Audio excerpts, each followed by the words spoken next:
Hello friends, मैं आर्यन शर्मा आप सभी का फिर से स्वागत करता हूं हमारे प्यारे चैनल पोटेंशियल क्लासेस में।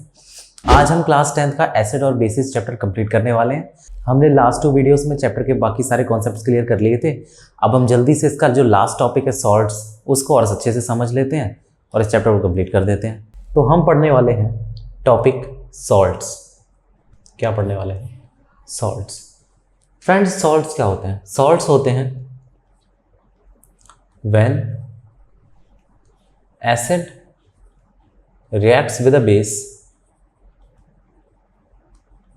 when acid reacts with a base, they form salt and water. ये रिएक्शन हमने पढ़ी थी। जी हाँ, ये हमने पढ़ी थी न्यूट्रलाइजेशन रिएक्शन में। जब हमने न्यूट्रलाइजेशन रिएक्शन की थी तब हमने पढ़ा था कि जब हम जब हम एसिड को वाटर से रिएक्ट करते हैं, जब हम एसिड को बेस से रिएक्ट करते हैं तो क्या बनता है? सॉल्ट एंड वाटर प्रोड्यूस होता है। तो ऐसे ही क्या होता है, आप देखेंगे रिएक्शन को कि जब हम किसी भी एसिड में बेस को ऐड करते हैं तो हमारा क्या बन जाता है? सॉल्ट और वाटर प्रोड्यूस्ड हो जाता है। ये हमारी न्यूट्रलाइजेशन रिएक्शन की एग्जांपल है। तो सॉल्ट भाई इस हिसाब से 3 तरह के होते हैं। मैं आपको सॉल्ट की टाइप बताने वाला हूँ, टाइप्स ऑफ सॉल्ट। ये होता है सॉल्ट,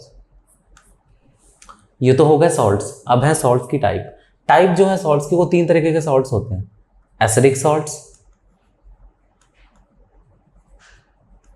बेसिक सॉल्ट्स और न्यूट्रल सॉल्ट्स। क्या हो गया? Neutral salts. ये 3 तरह के सॉल्ट अपने सिलेबस में, हम तीनों को समझ लेते हैं क्या होता है।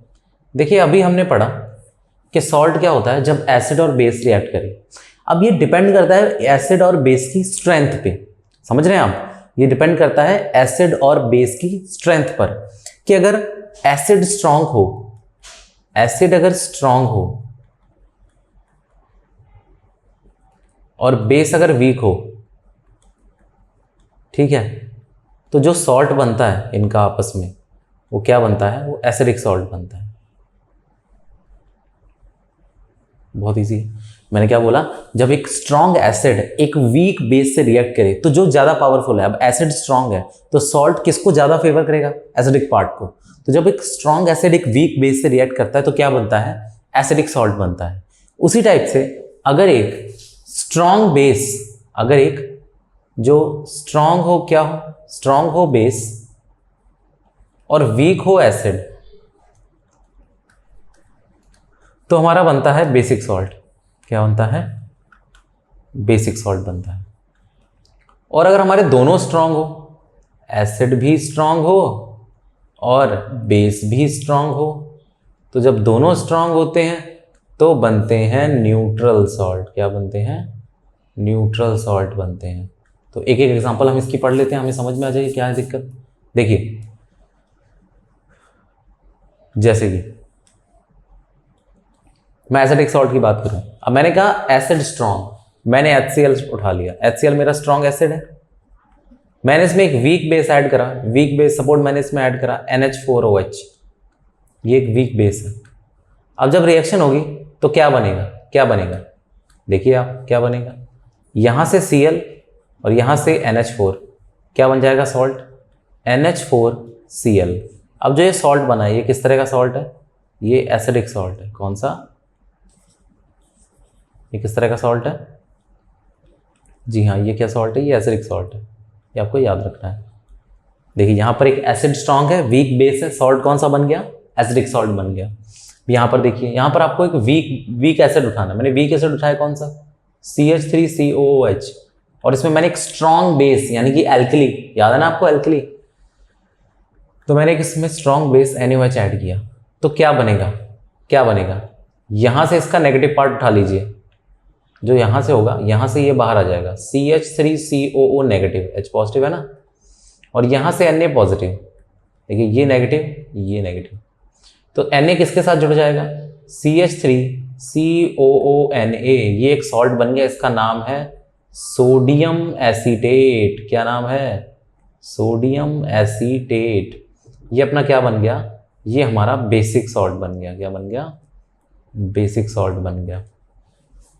ये बेसिक सॉल्ट है, इसमें बेस स्ट्रांग है और एसिड क्या है, वीक। ये हमारा बेसिक सॉल्ट है, ये हमारा एसिडिक सॉल्ट है। न्यूट्रल की तो आपको सबको एग्जांपल पता है, जैसे मैं HCl में क्या ऐड कर दूं, NaOH, दोनों ही स्ट्रांग है। यहाँ पर एसिड भी स्ट्रांग है और बेस भी स्ट्रांग बेस है, और दोनों रिएक्ट करके क्या बनाएंगे, NaCl। अब NaCl जो है, NaCl एक न्यूट्रल सॉल्ट है। NaCl क्या है, एक न्यूट्रल सॉल्ट है। ऐसे कई सारे सॉल्ट आप प्रोड्यूस कर सकते हैं जो आपको एग्जांपल बताएंगे, एक एसिडिक सॉल्ट की, बेसिक सॉल्ट की और न्यूट्रल सॉल्ट की। ये तो हमारे हो गए on the basis of type of nature.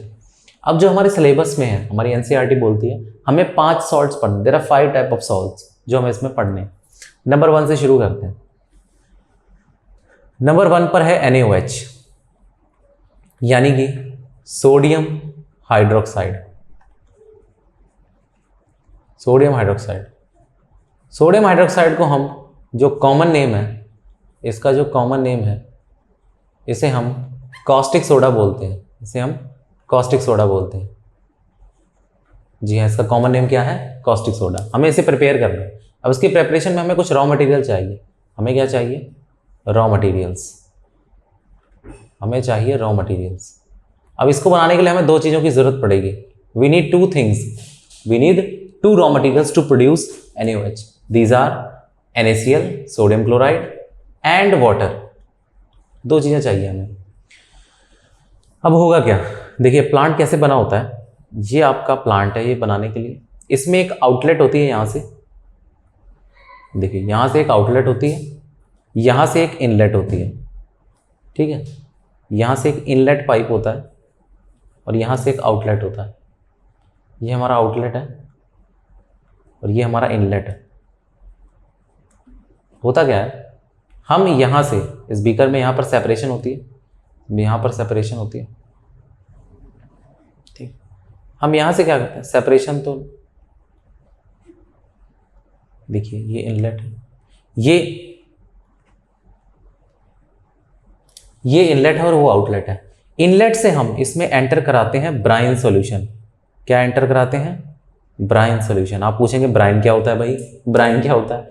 तो भाई जब NaCl और वाटर को हम मिक्स कर देते हैं, NaCl और वाटर को हम मिक्स कर देते हैं तो उसे हम क्या बोलते हैं, ब्राइन सॉल्यूशन बोलते हैं। जब हम NaCl और वाटर को मिक्स कर देते हैं तो जो सॉल्यूशन बनता है उसको हम ब्राइन सॉल्यूशन बोलते हैं। ये दोनों मिलकर क्या बनाते हैं, ब्राइन सॉल्यूशन। क्या बनाते हैं, ब्राइन सॉल्यूशन बनाते हैं। ठीक है, अब जो ब्राइन सॉल्यूशन है वो इसमें आ जाएगा, इसमें इकट्ठा होगा, इसमें पानी आ जाएगा। ये देखिए इसमें H2O आ गया, पानी आ गया। पानी के साथ साथ क्या आ जाएगा आपका, यहाँ पर NaCl आ जाएगा। पानी के साथ क्या आ गया, NaCl आ गया। अब होगा क्या, ये देखिए इसमें हम 2 इलेक्ट्रोड ऐड करेंगे। एक इलेक्ट्रोड हम यहाँ पर ऐड करेंगे और एक इलेक्ट्रोड हम यहाँ पर ऐड करेंगे। 2 इलेक्ट्रोड ऐड कर दिया हमने, बीच में हमारा सेपरेशन आ गया। अब होगा क्या, जैसे ही हम इन इलेक्ट्रोड को बाहर इलेक्ट्रिसिटी से क्या कर देंगे, जोड़ देंगे। इसको हम क्या जोड़ देंगे, इलेक्ट्रिसिटी जोड़। तो यहाँ पर प्लस चार्ज आ जाएगा और यहाँ पर माइनस चार्ज।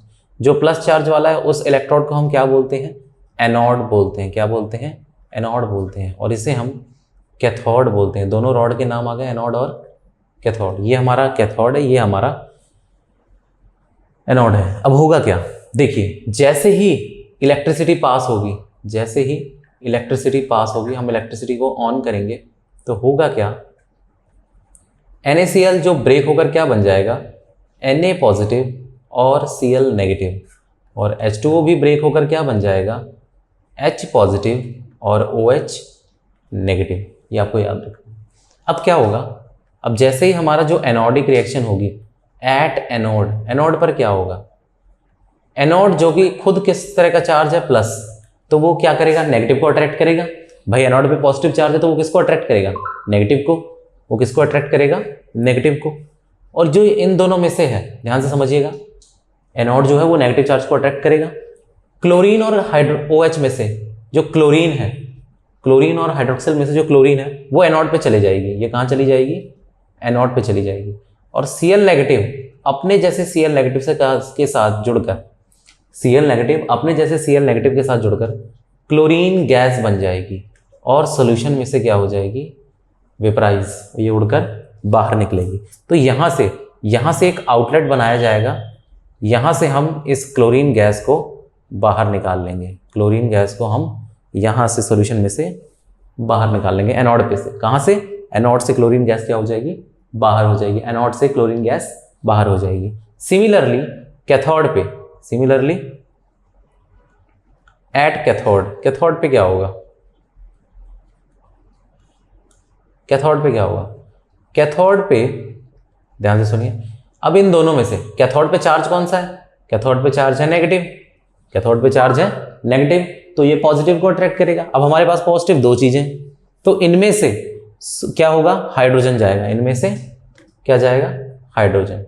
हाइड्रोजन कैथोड पर जाकर, जो ये हाइड्रोजन है, हाइड्रोजन जो है यहां से उड़कर कहाँ जाएगा, ये कैथोड पर जाएगा। तो यहां पर ये H पॉजिटिव अपने जैसे H पॉजिटिव के साथ मिलकर हाइड्रोजन गैस बन के ये भी क्या हो जाएगा, वेपराइज हो जाएगा। हाइड्रोजन मैंने क्या बोला, ये कैथोड पे जाएगा और वहां पर गैस बनकर यहां से बाहर हो जाएगा। ये देखिए, ये कैथोड से बाहर H2 गैस बन के बाहर हो जाएगा। तो हमारे सॉल्यूशन से दो चीजें थोड़े टाइम बाद क्या हो जाएंगी, खत्म हो जाएंगी। क्या खत्म हो जाएंगी, एक क्लोरीन आयन बिल्कुल खत्म हो जाएंगे और एक H पॉजिटिव बिल्कुल क्या हो जाएंगे, खत्म हो जाएंगे। एंड में सिर्फ एंड प्रोडक्ट्स हमारे क्या बचेंगे, Na पॉजिटिव और OH नेगेटिव, ये आपस में क्या हो जाएंगे, कंबाइन हो जाएंगे और क्या बन जाएगा, NaOH। जी हाँ, जो हमें बनाना था। एंड जो प्रोडक्ट होगा, एंड प्रोडक्ट में जो क्या होगा, Na पॉजिटिव है, हमारे सोल्यूशन में सिर्फ Na पॉजिटिव बचेंगे और OH नेगेटिव बचेंगे, जो कंबाइन होकर क्या बना देंगे, NaOH बना देंगे सॉल्यूशन में। और उस NaOH सॉल्यूशन को हम यहाँ से क्या कर लेंगे, बाहर निकाल लेंगे। क्या कर लेंगे, इस वाले आउटलेट से हम ब्राइन सॉल्यूशन के साथ NaOH को बाहर निकाल लेंगे। इस आउटलेट से हम NaOH को बाहर निकाल लेंगे। ये हमारा NaOH क्या हो गया, प्रिपेयर हो गया। इस पूरे प्रोसेस को जिसमें हमने NaOH बनाया है, बहुत ईजी है, इस पूरे प्रोसेस को हम क्लोर अल्कली प्रोसेस बोलते हैं। क्या बोलते हैं, आपको नाम याद रखना है इस प्रोसेस का नाम। सोडियम हाइड्रोक्साइड को बनाने की प्रोसेस को हम क्या बोलते हैं, क्लोर एल्कली प्रोसेस। क्लोर एल्कली प्रोसेस ये मैंने जो आपको समझाई है, ये आपकी पूरी क्लोर एल्कली प्रोसेस है। इसमें हर एक चीज काम में आएगी। NaOH से हम फर्दर यूज में, इससे हम सोप्स बनाते हैं, इससे हम डिटर्जेंट्स बनाते हैं, बहुत काम है। हाइड्रोजन गैस अमोनिया बनाने के काम में आती है, इसके भी यूज हैं।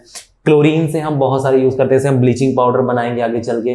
क्लोरीन से हम वाटर को साफ करते हैं, वाटर क्लीनिंग एजेंट है, और इससे PVC बनता है। बहुत कुछ काम है क्लोरीन के, मतलब हर प्रोडक्ट क्या हो रहा है, काम में आ रहा है। बाई प्रोडक्ट भी और मेन प्रोडक्ट भी काम में आ रहा है। तो ये हमारी क्या होगी, पहले सॉल्ट की प्रेपरेशन होगी, कॉस्टिक सोडा NaOH की। अब हम सेकंड सॉल्ट पढ़ने की कोशिश करते हैं जल्दी से। जो हमारा सेकंड सॉल्ट है वो है हमारा ब्लीचिंग पाउडर। क्या है, ब्लीचिंग पाउडर। ब्लीचिंग पाउडर का जो फॉर्मूला होता है वो होता है कैल्शियम ऑक्सीक्लोराइड, CaOCl2। क्या नाम होता है इसका, कैल्शियम ऑक्सीक्लोराइड। अब इसको बनाने के लिए भी हमें रॉ मटेरियल चाहिए होंगे, तो हमारे रॉ मटेरियल्स क्या होते हैं, इसको बनाने के लिए हमें चाहिए रॉ मटेरियल्स। तो इसको बनाने के लिए जो हमारे रॉ मटेरियल हैं वो हैं हमें चाहिए ड्राई स्लेक्ड लाइम। क्या चाहिए, ड्राई स्लेक्ड लाइम। अब ड्राई स्लेक्ड लाइम का फॉर्मूला मैंने आपको पहले ही बताया, वो क्या होता है, कैल्शियम हाइड्रोक्साइड। क्या होता है, calcium hydroxide, dry slaked lime. और आपको चाहिए क्लोरीन गैस, जो अभी हमने ब्राइन सोल्यूशन से प्रिपेयर करी थी ना। तो मैंने आपको बोला ना क्लोरीन कई जगह यूज आएगी, तो यहाँ पे क्लोरीन यूज हो जाएगी। तो होता क्या है, रिएक्शन कैसे होती है, आपके पास है कैल्शियम हाइड्रोक्साइड, आपने इसमें क्या ऐड करी, क्लोरीन गैस। ये ड्राई है, ड्राई स्लेक्ड लाइम। अब होगा क्या, रिएक्शन कैसे होगी, तो देखिए कैल्शियम के ऊपर कितने OH लगे हुए हैं, ध्यान से पढ़िए। कैल्शियम के ऊपर कितने OH लगे हुए हैं, 2। तो मैं इसको ऐसे भी लिख सकता हूँ ना, कैल्शियम के ऊपर 2 OH लगे हुए हैं। इसमें से आप वाटर को आउट कर दीजिए, मैंने हीट करा ना, ध्यान यहाँ पे, यहां से वाटर को आप कर दीजिए बाहर, H2O। क्या बाहर हो गया, H2O। और पीछे रह का गया, ध्यान से देखिए पीछे क्या बचता है हमारा, पीछे क्या बचा, कैल्शियम ऑक्साइड CaO, CaO बचता है। CaO किससे कंबाइन हो जाएगा, इस क्लोरीन से, और क्या बन जाएगा, CaOCl2। यही होता है हमारा ब्लीचिंग पाउडर। ब्लीचिंग पाउडर बन गया भाई, बहुत इजी था ये तो बहुत इजी था। 2 H लगे थे, हमने इसमें से एक वाटर को बाहर कर दिया और जो बचा उसको हमने क्लोरीन से जोड़ दिया, बन गया ब्लीचिंग पाउडर। ब्लीचिंग पाउडर के आपको यूज याद रखने हैं, एनसीईआरटी में इसके बहुत सारे यूजेस हैं। ये कहाँ कहाँ यूज होता है, ये टेक्सटाइल इंडस्ट्री में यूज होता है, जी हाँ ये टेक्सटाइल इंडस्ट्री में यूज होता है। और कहाँ यूज होता है, वाटर क्लीनिंग एजेंट की तरह यूज होता है, पानी को साफ करने के लिए वाटर क्लीनिंग एजेंट, जी हाँ डिसइंफेक्टेंट एजेंट है ये, पानी को साफ करता है। और कहाँ यूज होता है ये, और बता दीजिए। ब्लीचिंग पाउडर ये आपको है ना क्या होगा, जो हमारे कपड़ों पर दाग लग जाते हैं, बट दाग धब्बे लग जाते हैं, उनको साफ करने के लिए एज अ ब्लीचिंग एजेंट भी यूज होता है, एज अ ब्लीचिंग एजेंट। और कई बार ये एज ऑक्सीडाइजिंग एजेंट भी यूज होता है कई सारी केमिकल रिएक्शंस में, ऑक्सीडाइजिंग एजेंट की तरह भी ये यूज होता है। इसलिए हमारे लिए बहुत बहुत यूजफुल है। ब्लीचिंग पाउडर हम बहुत जगह यूज करते हैं, इसलिए हमने इसका नाम याद रखा, इसकी प्रेपरेशन याद रखी, बहुत ईजी थी। हम अपने नेक्स्ट सॉल्ट की तरफ चलते हैं। हमारा जो नेक्स्ट सॉल्ट है वो है one of the most important, baking soda. क्या है वो, बेकिंग सोडा। बेकिंग सोडा का जो फॉर्मूला है वो होता है NaHCO3। इसको हम बोलते हैं सोडियम हाइड्रोजन कार्बोनेट। क्या बोलते हैं, सोडियम हाइड्रोजन कार्बोनेट। और इसी को हम सोडियम बाइकार्बोनेट भी बोल देते हैं। क्या बोल देते हैं, सोडियम बाइकार्बोनेट बोल देते हैं। बाइकार्बोनेट HCO3 होता है ना, HCO3 बाइकार्बोनेट, और सोडियम बाइकार्बोनेट, सोडियम बाइकार्बोनेट। अब इसको बनाना कैसे, तो इसके लिए भी हमें रॉ मटेरियल चाहिए। तो इसको बनाने के लिए हमें क्या कुछ चाहिए,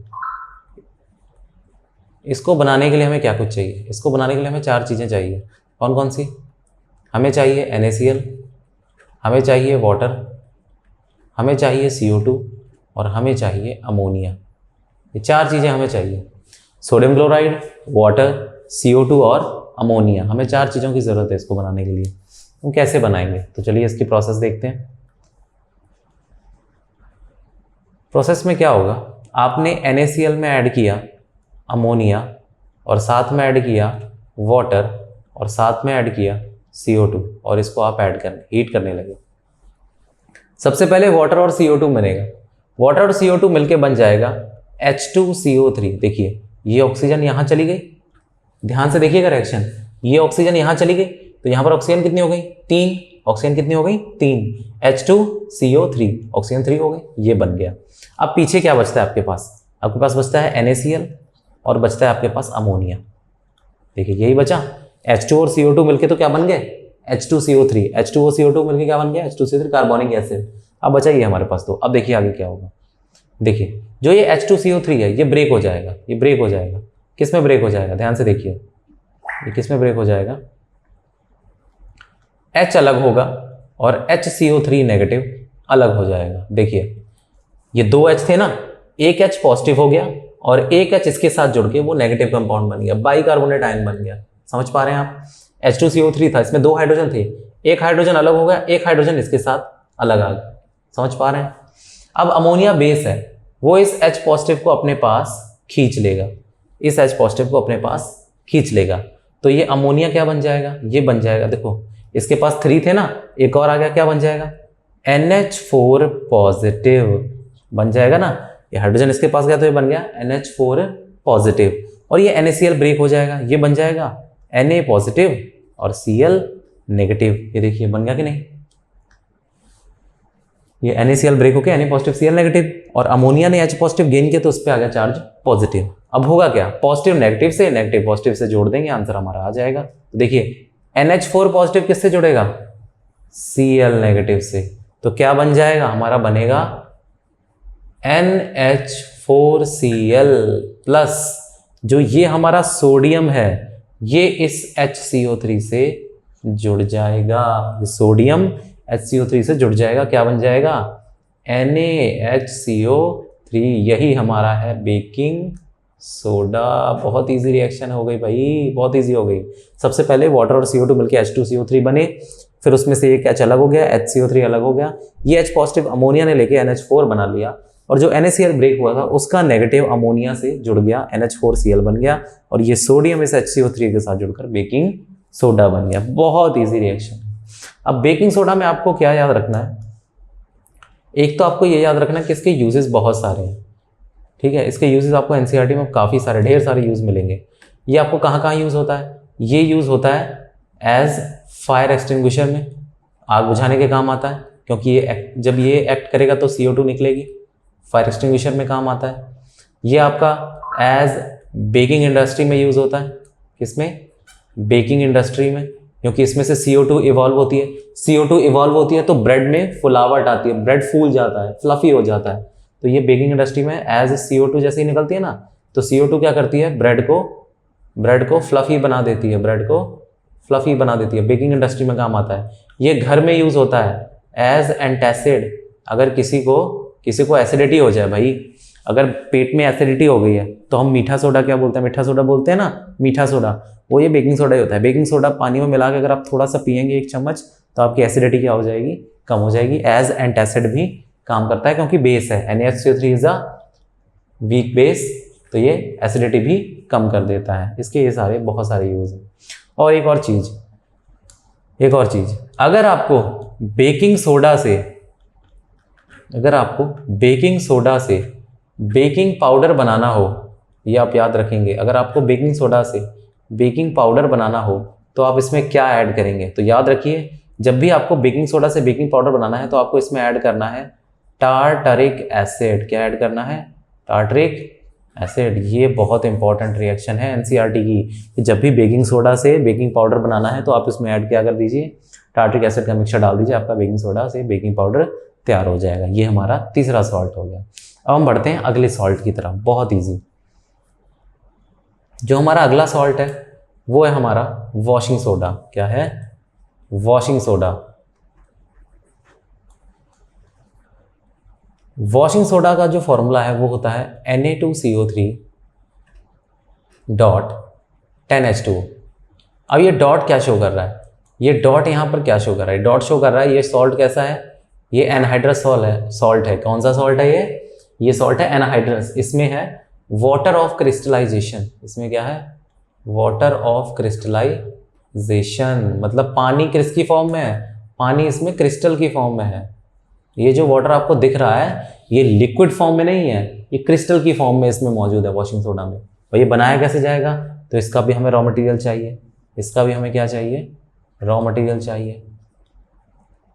इसका जो रॉ मटेरियल होता है वो होता है बेकिंग सोडा। क्या होता है, बेकिंग सोडा, जिसका फॉर्मूला हमने अभी लिखा था। बेकिंग सोडा का फॉर्मूला सोडियम हाइड्रोजन कार्बोनेट। तो इसको प्रोसेस को भी देख लेते हैं जल्दी से कैसे होगी। इसकी जो प्रोसेस होती है वो कुछ इस प्रकार होती है कि आप क्या करिए, 2 मॉलिक्यूल्स उठाइए किसके, बेकिंग सोडा के, और इसे कर दीजिए हीट। अब होगा क्या, देखिए आपके पास क्या है, NaHCO3, NaHCO3, यही है आपके पास। बहुत ईजी है। आप क्या करिए, इसमें से 2 आप सोडियम कार्बोनेट उठा लीजिए, Na2CO3। देखिए क्या होगा, ये 2 Na और ये एक CO3 आपस में जोड़ दीजिए, क्या बन जाएगा, Na2CO3 बन गया।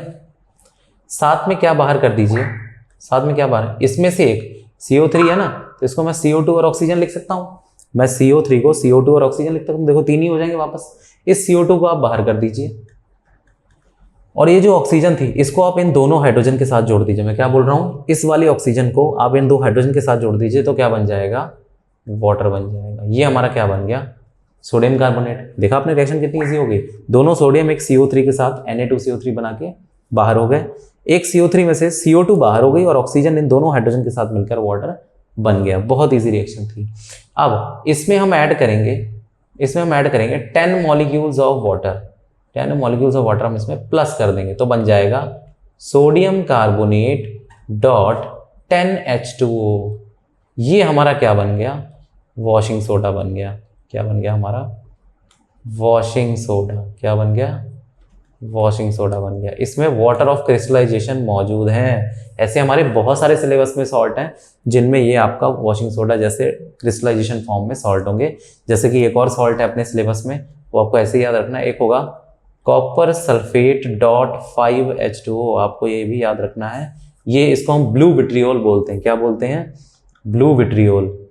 ये ब्लू विट्रियोल होता है, ये आपको याद रखना है। इसमें भी वाटर ऑफ क्रिस्टलाइजेशन, जब कॉपर सल्फेट में 5H2O ऐड हो जाए तो इसको हम ब्लू विट्रियोल बोलते हैं। वैसे ही वहाँ पर भी वॉशिंग सोडा प्रिपेयर हो गया।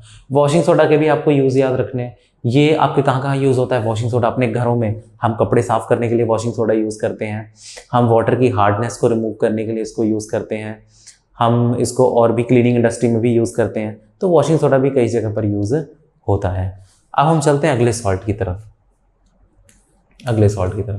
अगला जो सॉल्ट है हमारा, वो लास्ट सॉल्ट है इस चैप्टर का, और वो है POP, यानी प्लास्टर ऑफ पेरिस। क्या है? प्लास्टर ऑफ पेरिस, जिसका फॉर्मूला है calcium sulphate dot half H2O। Calcium sulphate dot half H2O। इसको बनाने के लिए हमें रॉ मटेरियल चाहिए। जिप्सम। क्या चाहिए? जिप्सम चाहिए इसको बनाने के लिए। अब जिप्सम का जो फॉर्मूला है वो है कैल्शियम सल्फेट डॉट 2H2O। क्या है? Calcium sulphate dot 2H2O। तो जब हम जिप्सम को हीट करते हैं, कैल्शियम सल्फेट डॉट 2H2O को जब हम हीट कर देंगे तो जिप्सम जो है वो अपने वाटर के मॉलिक्यूल को लूज कर देता है। जो जिप्सम है वो वाटर मॉलिक्यूल लूज कर देगा। इसमें से 1.5 मॉलिक्यूल ऑफ वाटर आउट हो जाएगा। 1.5 मॉलिक्यूल वो आउट हो जाएगा। अब 2 में से 1.5 चले गए तो बचे कितने? हाफ। 2 में से 1.5 चला गया तो हाफ ही बचा ना। तो कैल्शियम सल्फेट कैल्शियम सल्फेट के साथ क्या लगा रह जाएगा? हाफ H2O आपका ये हो गया, लगा रह जाएगा। तो ये आपका क्या हो गया? क्या बन गया? ये आपका POP बन गया। तो ये हमारा क्या बन गया? Calcium sulphate half H2O। ये हमारा बन गया POP। ये हमारा क्या बन गया? Plaster of Paris. ये भी आपको याद रखना है। प्लास्टर ऑफ पेरिस को हमेशा बॉटल्स में क्या रखते हैं? स्टोर करते हैं। इसको किस में यूज़ करते हैं? बॉटल्स में कंटेन करते हैं, बहुत टाइट बॉटल्स में। ये याद रखिएगा। एयर टाइट कंटेनर्स में हम प्लास्टर ऑफ पेरिस को ऐड करते हैं, क्योंकि अगर इसमें थोड़ा सा भी पानी या मॉइस्चर चला जाए ये हार के हाल क्या हो जाएगा? हार्ड हो जाएगा। इसलिए क्वेश्चन भी बनता है, इनको हम एयर टाइट में क्यों रखते हैं? क्योंकि ये थोड़ी सी भी अगर मॉइस्चर इसने ऑब्जॉर्व कर ली तो ये मॉइस्चर ऑब्जॉर्व करके हार्ड हो जाता है, हार्ड मास बन जाता है। तो ये आपको याद रखना है, हार्ड मास ना बने। इसको एयर टाइट में जब यूज़ करना है बस उतना निकाल लें प्लास्टर ऑफ पेरिस, और अपना दोबारा से उसको हम दोबारा से एयर टाइट कंटेनर में बंद कर देंगे। ये हमारा POP हो गया। इसके कई सारे यूजेस हैं। इसके यूजेस ही मेन है, वेरियस यूज़ हैं। कहाँ कहाँ यूज़ होता है?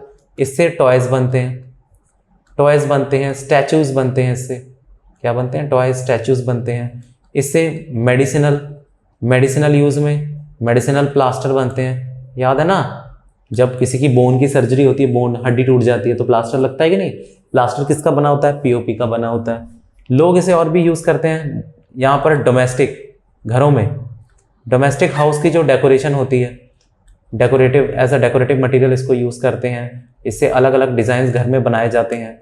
जो आर्किटेक्चर होते हैं ना, वो हमारी सीलिंग पे, हमारे वॉल्स पे जितना भी काम करते हैं डेकोरेटिव, वो POP से होता है। मेडिसिनल यूज़ है, टॉयज़ है, स्टैचूज़ हैं। ऐसे ही कई सारे POP के हमारे यूज़ होते हैं, कई सारे यूज़ हैं। और इसी के साथ हमने इस चैप्टर के सारे कॉन्सेप्ट्स क्लियर कर लिए हैं। हमने इस चैप्टर की थ्योरी को कंप्लीट कर लिया है। तो मैं अब आप सबसे विदा लेना चाहूँगा। अब हम अगली वीडियो में मिलेंगे जिसमें हम नया चैप्टर शुरू करेंगे, chapter number 3 metals and non metals. तब तक के लिए आप एसिड बेस को जल्दी से रिवाइज करिए और इसके सारे कॉन्सेप्ट्स को क्लियर कीजिए। जितनी भी वीडियोस हैं, मैंने शायद 3 पार्ट्स बनाए हैं, आप इन तीनों पार्ट्स को अच्छे से समझ लीजिए तो आपकी एसिड और बेस पे अच्छी कमांड बन जाएगी। अब मिलते हैं अगली वीडियो में, तब तक के लिए धन्यवाद। हमारे चैनल से जुड़े रहिए, वीडियो को लाइक करें, शेयर करें, सब्सक्राइब करें। धन्यवाद, थैंक यू, बाय।